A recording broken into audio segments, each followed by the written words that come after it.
Idriss Lati. Je suis étudiant à l'Institut Mines Télécom Business School. Alors, je m'appelle Younes Bellataris, je suis actuellement étudiant à l'ENSICAN. Moi, c'est Tarek Alem. Je suis actuellement en fin d'année de ma troisième année à l'école d'ingénieurs Télécom Sud Paris du campus. Moi, du coup, c'est Elias Bellamar. Je suis étudiant à l'Université Paris 8 en master informatique, spécialisé dans le développement web.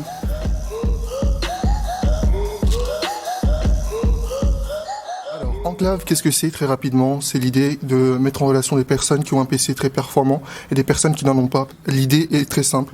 Un PC, vous le partagez à une autre personne. Nous, de notre côté, on s'assure que la personne qui met à disposition son PC ait un revenu d'abord, c'est très important, elle ne va pas le mettre à disposition pour rien, on comprend, et qu'on crée une enclave extrêmement sécurisée de telle sorte à ce qu'il ne se passera absolument rien sur son PC.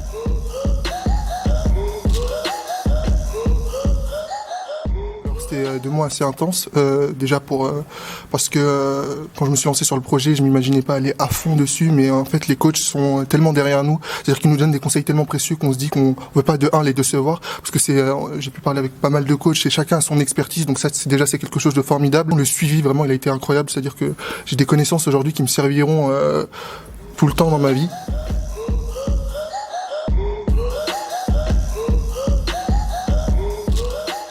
Alors déjà, le personnel ici est bienveillant, c'est-à-dire qu'ils vont pas vous mettre la pression pour quoi que ce soit. Globalement, on est assez libre, ils nous suivent, ils sont là tout le temps pour nous aider quand on le souhaite. Deuxièmement, les intervenants. On a des intervenants de tous bords, c'est-à-dire des personnes qui sont spécialisées, par exemple, pour parler, être éloquents, etc. Des personnes qui sont un peu plus techniques, qui peuvent nous aiguiller. On a l'ANSI aussi, avec des personnes extrêmement techniques. Et globalement aussi, les étudiants, la plupart du temps, qui rejoignent l'incubateur, il y a des profils absolument différents. Des gens qui sont très dans le jeu vidéo, d'autres qui sont très dans le business, dans le sport, etc. Donc vous allez forcément faire des rencontres absolument incroyables, vous servir, entremêler vos connaissances. Donc c'est en partie pour ça que l'incubateur aujourd'hui, c'est quelque chose de formidable. Rejoignez vraiment, participez à tout ce qu'il y a autour de l'école aussi, et investissez-vous, c'est quelque chose de formidable. Dans tous les cas, vous aurez des souvenirs incroyables si ça continue pas, et dans le meilleur des cas, vous serez peut-être la future grosse start-up qui aura été incubée à l'IMT, et c'est quand même une fierté.